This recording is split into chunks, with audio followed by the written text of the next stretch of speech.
मित्रों नमस्कार। मैं सुधीर श्रीवास्तव ज्योतिष अनुसंधान केंद्र में आपका स्वागत करता हूं। मित्रों, आप लोगों ने मेरे चैनल को अगर अभी तक सब्सक्राइब नहीं किया है तो जल्द सब्सक्राइब करें ताकि मेरे आने वाले नए एपिसोड और वीडियोस की सबसे पहले आपको जानकारी मिल पाए।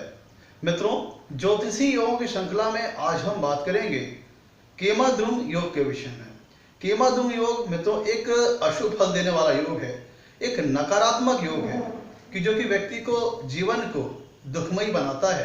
ये दरिद्र योग की श्रेणी में आने वाला एक योग है। जिन लोगों की कुंडली में केमाद्रुम योग का निर्माण होता है, ऐसे लोग को अपनी जिंदगी में काफी सफर करना पड़ता है, काफी दिक्कतों का सामना करना पड़ता है। ऐसे लोग परिस्थितिवश गलत कर्म करने वाले, नीच कर्म करने वाले और कह लीजिए कि अपनी जिंदगी में संघर्षों में घिर जाते हैं और अस्थिर सोच वाले, उनके जीवन में स्थिरता नहीं रहती है, अस्थिर जीवन हो जाता है और उन्हें अपने जीवन में काफी दिक्कतों और काफी संघर्षों का सामना करना पड़ता है। खुशियां आके चली जाती हैं, सुख मिलके वापस लौट जाता है, जीवन में संपन्नता आके वापस लौट जाती है। तो मित्रों, ये सारी चीजें हैं केमाद्रुम योग के चलते।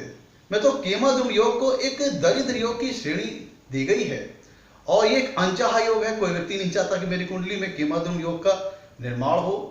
जैसा कि ज्योतिष शास्त्रों में बताया गया है कि केमाद्रुम योग अगर कुंडली में बनता है तो जातक को आर्थिक तौर पर, मानसिक तौर पर, शारीरिक तौर पर काफी कष्टों का और काफी अवसादों का सामना करना पड़ता है, दिक्कतों का सामना करना पड़ता है। आप समझ सकते हैं, अगर इसे दरिद्र योग की श्रेणी रखा गया है, इसका मतलब यह होता है कि जिन लोगों की कुंडली में केमाद्रुम योग का निर्माण होगा, ऐसे व्यक्ति नीच कर्म करने में संलिप्त हो सकता है, परिस्थितिवश किसी गलत कार्य को करने वाला हो सकता है, गलत संगत वाला हो सकता है, अपनी जिंदगी में काफी उतार चढ़ाव देखने वाला हो सकता है उसके पास अपार धन आए फिर वापस चला जाए। कोई उसके पास अगर समृद्धि हो, समृद्धि से वो उसकी सारी समृद्धि धीरे धीरे खत्म होती चली जाए। मतलब कहने का मतलब एक ये अशुभ फल देने वाला योग है कि जो कि जातक के जीवन में अगर मौजूद हो तो जातक के जीवन को दुखमय और परेशानी का सबब बना देता है। कह लीजिए कि एक संघर्षमयी जीवन बना देता है। मित्रों, अब हम बात करते हैं कि केमाद्रुम योग ऐसे तो ज्योतिष शास्त्र में जैसा कि बताया गया है, लेकिन अगर इसको हम प्रैक्टिकली अगर देखें तो तकरीबन मित्रों 70 से 80% लोगों की कुंडली में ऐसा मैंने पाया है कि अगर केमाद्रुम योग है तो भी वो अपनी जिंदगी सामान्य तौर पर जीता चला गया है। ना ही उसे अपयश का सामना करना पड़ा, ना ही उसे बदनामी का दाग लगा, ना ही उसने किसी प्रकार का गलत काम करना पड़ा। कहने का मतलब कि केमाद्रुम योग की परिभाषा में जो भी गलत फल बताए गए हैं, खराब फल बताए गए हैं, ऐसा जातक को अपने जीवन में कुछ भी भोगना नहीं पड़ा। ऐसा क्यों मित्रों? क्योंकि मित्रों ऐसा जब अध्ययन करने पे पाया गया तो वहां पे ये देखा गया कि वास्तव में कुंडली में केमाद्रुम योग का निर्माण हो तो रहा है, पर साथ ही साथ केमाद्रुम योग भंग भी हो रहा है। मतलब हमारे ज्योतिष शास्त्र में जहां पे केमाद्रुम योग को एक खराब फल देने वाला योग बताया गया है, उसके कई निगेटिव्स, कई डिसएडवांटेजेस बताए हैं, पर साथ में ही कुछ अलग से कुछ विकल्प, कुछ ऑप्शंस बताए हैं कि जो कि अगर कुंडली में मौजूद हो तो केमाद्रुम योग के फल को वो नष्ट कर देता है, उसे डिस्ट्रॉय कर देता है, उसे कैंसिल कर देता है। तो सबसे पहले मित्रों हम ये समझ लेते हैं कि अगर आपको अपनी कुंडली में केमाद्रुम योग दिखाई देता है तो सर्वप्रथम आपको परेशान होने की आवश्यकता नहीं है। मैं यहाँ पे आपको केमाद्रुम योग की परिभाषा के साथ साथ कुछ ऑप्शंस, कुछ विकल्प बताऊंगा कि जो कि केमाद्रुम योग को कुंडली में अगर मौजूद हो तो उसको कैंसलाइज करता है, न्यूट्रलाइज करता है, डिस्ट्रॉय करता है। तो मित्रों, तो प्रथम दृष्टया आप केमाद्रुम योग को देख करके कभी भी मन में यह अवधारणा ना पालें कि अब जो इसके जो खराब फल बताए गए हैं वो हमें मिलेंगे ही मिलेंगे। संभव है कि आपकी कुंडली में केमाद्रुम योग हो, पर साथ ही साथ कुछ ऐसे योग हों जो उसको नलीफाई करते हो, कैंसलाइज करते हो, डिस्ट्रॉय करते हो। तो मित्रों सबसे पहले तो हम केमाद्रुम योग की परिभाषा को देख लें कि ज्योतिष शास्त्र में केमाद्रुम योग के बारे में क्या परिभाषा बताई गई है, क्या अवधारणा है, क्या डिफिनीशन है। तो मित्रों ज्योतिष शास्त्र में केमाद्रुम योग की जो परिभाषा बताई गई है उसके अंतर्गत कहा गया है कि चंद्रमा कुंडली में जहां कहीं भी मौजूद है उससे आगे दूसरे घर में और उससे पीछे चंद्रमा जहां मौजूद है उससे आगे दूसरे घर में और चंद्रमा जहां कुंडली में मौजूद है उससे पीछे 12वें घर में अगर दोनों साइड कोई ग्रह मौजूद नहीं है और चंद्रमा के साथ भी कोई ग्रह नहीं है तो ऐसी दशा में केमाद्रुम योग का निर्माण होता है। ध्यान दीजिएगा मित्रों, जब हम केमाद्रुम योग की बात कर रहे हैं तो केमाद्रुम योग के अंतर्गत हमें 3 ग्रहों को अवॉइड कर देना है, नेग्लेक्ट कर देना है। सूर्य, राहु और केतु का केमाद्रुम योग के बनने और बिगड़ने में कोई भी रोल नहीं है, कोई भी योगदान नहीं है। तो सूर्य, राहु, केतु के प्लेसमेंट को जैसे भी हो इस योग को बनने बिगड़ने में उसका कोई भी योगदान नहीं होगा। इसीलिए हमें सूर्य, राहु, केतु की प्लेसमेंट को टोटल अवॉइड करना है। मान लीजिए कि चंद्रमा से दूसरे अगर सूर्य स्थित है भी तो उनका होना ना होना इस योग के बनने बिगड़ने में उनका कोई भी रोल नहीं है। तो मित्रों ध्यान दीजिएगा, जो ज्योतिष शास्त्र में जो केमाद्रुम योग की परिभाषा बताई गई है उसके अंतर्गत कहा यह गया है कि चंद्रमा से दूसरे भाव में भी कोई ग्रह ना हो और चंद्रमा से 12वें भाव में भी कोई ग्रह ना हो, तब जाकर के केमाद्रुम योग का निर्माण होता है। और अगर केमाद्रुम योग का निर्माण होता है तो चूंकि ये दरिद्र योग है, जीवन को दुखमय, परेशानी से भरा, संघर्षों से भरा, खुशियां आकर के वापस लौट जाती हैं, समृद्धि आकर के वापस लौट जाती है। मतलब जातक का जीवन पूरी तरह से अस्थिर होना, जातक को अपने जीवन में काफी मानसिक तनाव का सामना करना पड़ा, काफी अपयश का सामना करना पड़ा, परिस्थितिवश किसी गलत कार्य में संलिप्त होना पड़ा, नीच कार्य करने पड़े, जैसा कि एक दरिद्र योग के अंतर्गत होता है। लेकिन मित्रों, अगर कुंडली में कुछ ऐसे ऑप्शन, कुछ ऐसे विकल्प, कुछ ऐसे योग मौजूद हैं, कुछ ऐसी ग्रहों की स्थितियां मौजूद है कि जो कि अगर केमाद्रुम योग को डिस्ट्रॉय करती हैं, कैंसलाइज करती हैं, तो सबसे पहले इसको उदाहरण में इसकी परिभाषा को समझें, कैसे कुंडली में केमाद्रुम योग का निर्माण होता है। मित्रों, आपको समझाने के लिए मैंने कुंडली में मेष लग्न का चार्ट लिया हुआ है। ध्यान दीजिएगा, आपको उदाहरण समझाने के लिए मैंने तो मेष लग्न का चार्ट लिया हुआ है। मान लीजिए कि कुंडली में तीसरे भाव में चंद्रमा स्थित है, कि मान लीजिए कुंडली के तीसरे भाव में चंद्रमा स्थित है, मेष लग्न कुंडली के तीसरे भाव में चंद्रमा स्थित है। तो जैसा कि केमाद्रुम योग की परिभाषा के अंतर्गत बताया गया कि अगर चंद्रमा से जहां पे कुंडली में स्थित है उससे दूसरे भाव में भी कोई ग्रह ना हो और चंद्रमा कुंडली में जहां कहीं स्थित है उससे 12वें भाव में कोई ना ग्रह हो, तब जाकर के केमाद्रुम योग का निर्माण होता है। तो चलिए, हमने मान लिया कि चंद्रमा से दूसरा भाव खाली है और चंद्रमा से 12वां भाव भी खाली है। ध्यान दीजिएगा मित्रों, प्रस्तुत उदाहरण में चंद्रमा से मान लीजिए कि दूसरा भाव भी खाली है और चंद्रमा से 12वां भाव भी खाली है। अब तो ध्यान ये दीजिए कि यहां पे अगर इस तरह की स्थिति कुंडली में निर्मित हो रही है तो इसका मतलब कुंडली में केमाद्रुम योग का निर्माण हो रहा है। तो अब जैसे कि परिभाषा में बताएगा, इससे काफी नेगेटिव फल है, काफी नकारात्मक फल है। जिसको सुनते ही मान कोई जातक अगर सुनता है कि उसकी कुंडली में केमाद्रुम योग का निर्माण हो रहा है तो वो पहले सुन के ही परेशान हो जाता है। तो मैं तो जरा से भी परेशान होने की आवश्यकता नहीं है। 70 से 80% कुंडलियों में यह केमाद्रुम योग कैंसलाइज हो जाता है। ज्योतिष शास्त्र में जहां केमाद्रुम योग की बनने की परिभाषा बताई गई है, इसके खराब फलों के बारे में बताया गया है, साथ ही साथ इसके कुछ ऐसे ऑप्शन भी बताए हैं जो कि योग को निलिफाई करेंगे। तो ये योग कब भंग होगा मित्रों, सबसे पहले ये समझ लीजिए कि इसके कौन कौन से ऑप्शंस बताए गए हैं जिसके चलते केमाद्रुम योग कुंडली में भंग हो जाता है।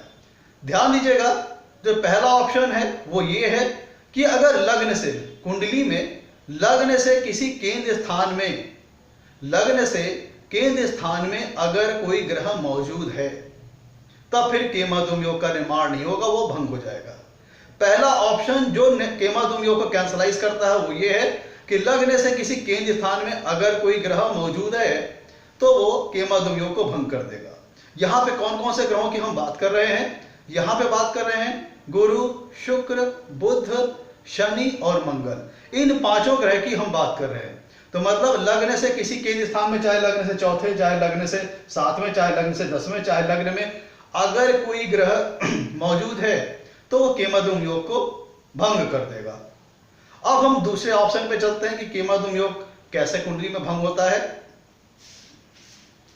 मान लीजिए कि कुंडली में जहां कहीं भी केमाद्रुम योग बन रहा है, मान लीजिए कि पहला तो ऑप्शन ये हो गया था कि चलिए मान लिया कुंडली में केमाद्रुम योग बन रहा है, पर अगर लग्न में कोई भी ग्रह, लग्न से केंद्र स्थान में अगर कोई ग्रह मौजूद है तो केमाद्रुम योग भंग हो जाएगा।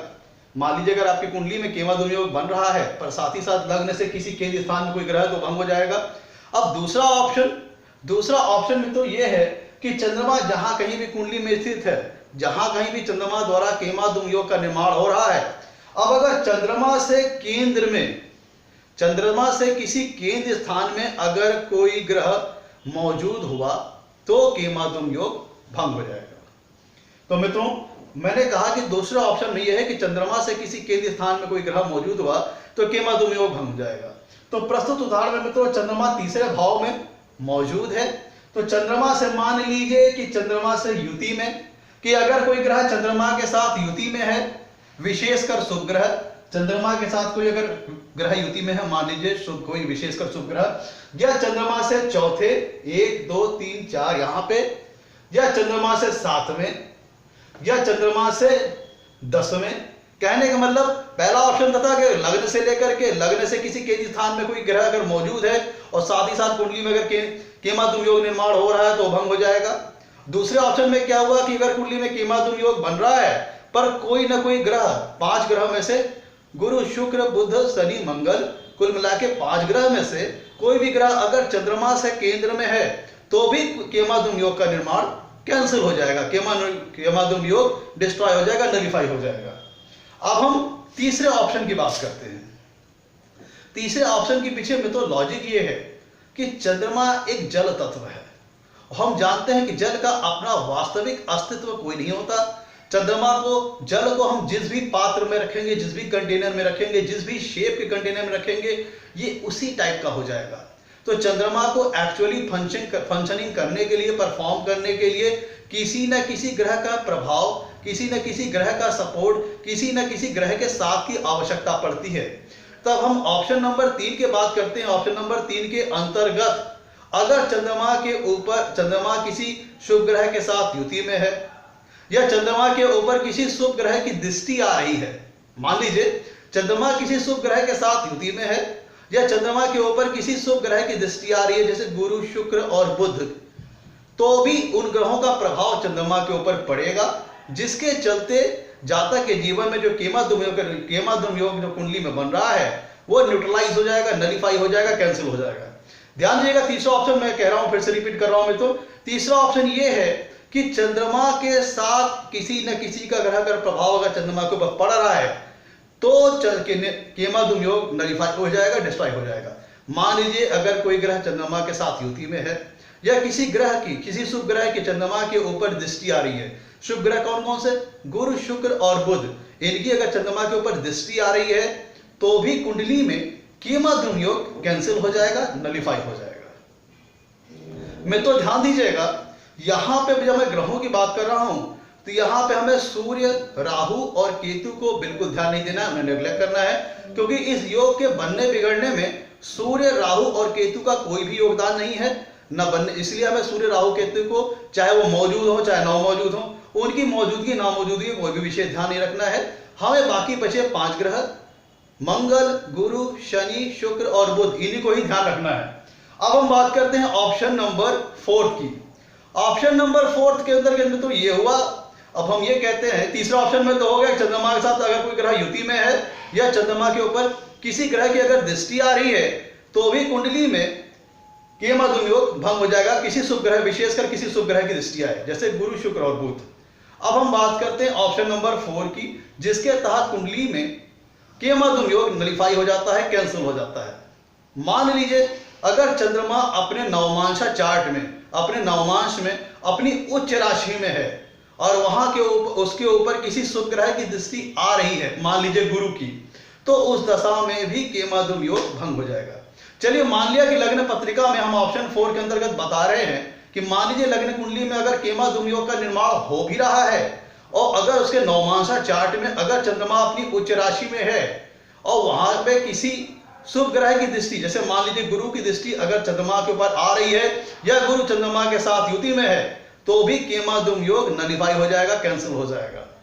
यहां पे विशेषकर मित्रों कैंसलाइज का जो फार्मूला है वो ये है कि चंद्रमा के ऊपर किसी ग्रह, शुभ ग्रह का प्रभाव पड़ा या किसी ग्रह का कोई जल का अपना कोई अपने आप में अस्तित्व नहीं है, उसे किसी ग्रह का साथ मिला या फिर किसी ग्रह, शुभ ग्रह की उसके ऊपर दृष्टि आई, तो भी कुंडली में केमाद्युम योग का कैंसलेशन होता है।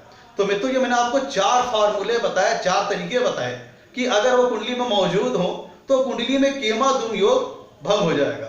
तो इब्न में तो जो आपको जो फार्मूले बताए वो आपकी चिंता का निवारण के लिए है।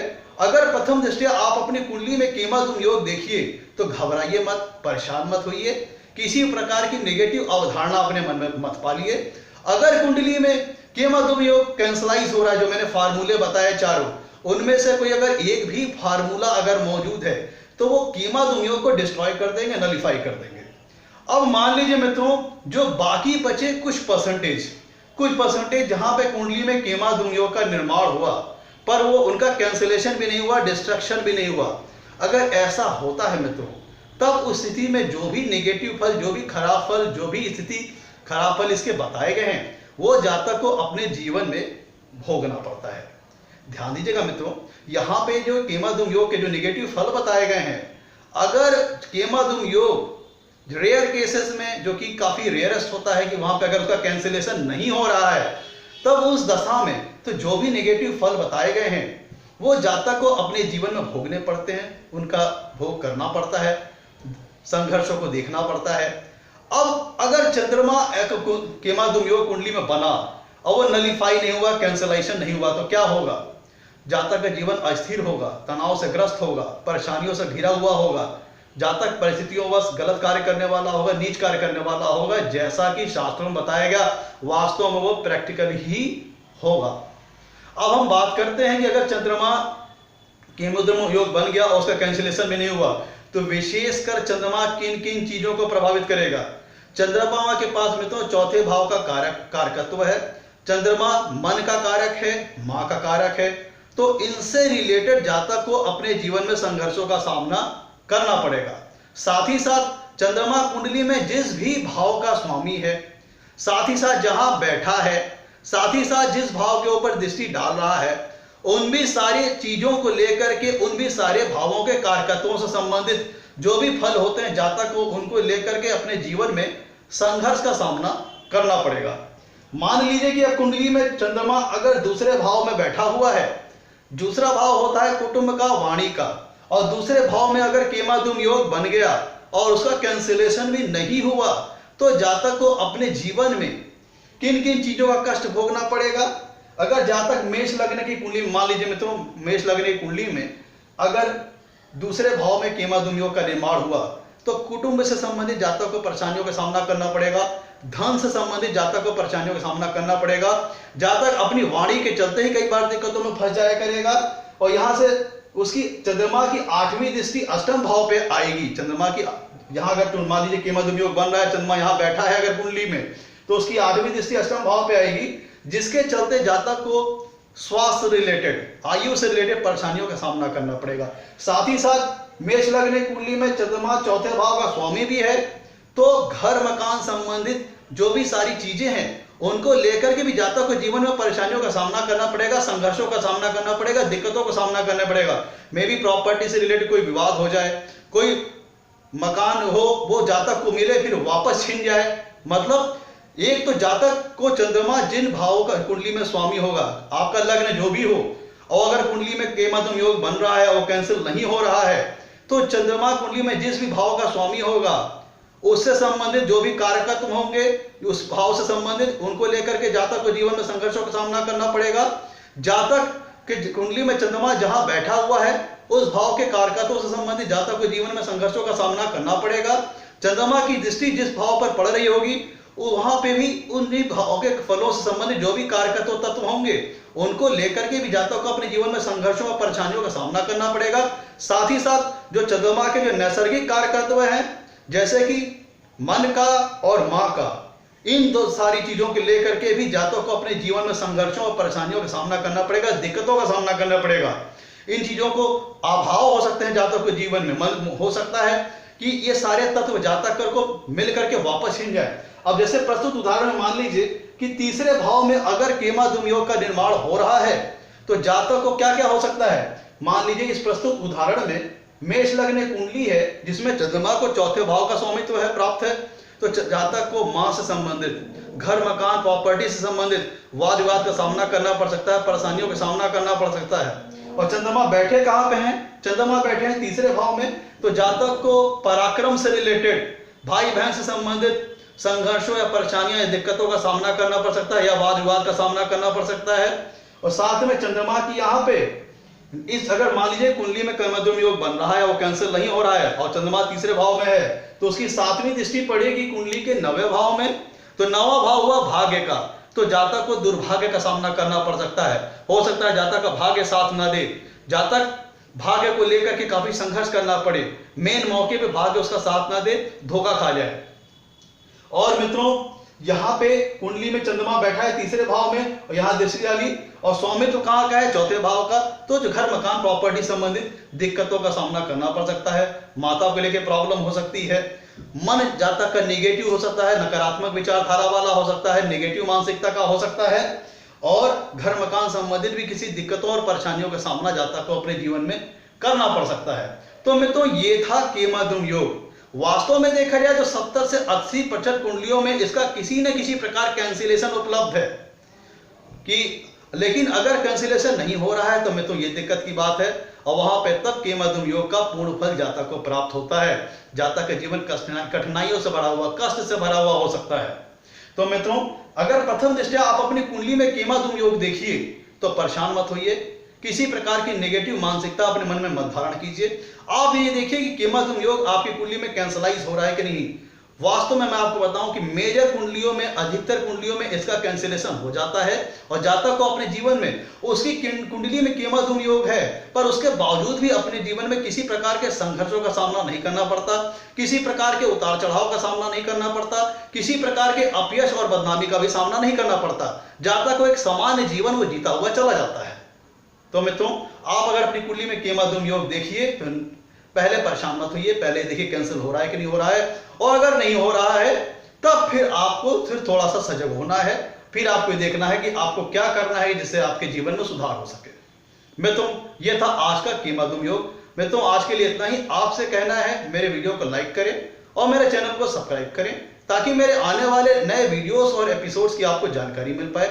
आपके लाइक्स और सब्सक्रिप्शन हमें मोटिवेशन प्रदान करते हैं ताकि हम आगे चल करके और अच्छे वीडियो बना करके आपके सामने ला करके प्रस्तुत कर सकें। आज के लिए मित्रों इतना ही। धन्यवाद।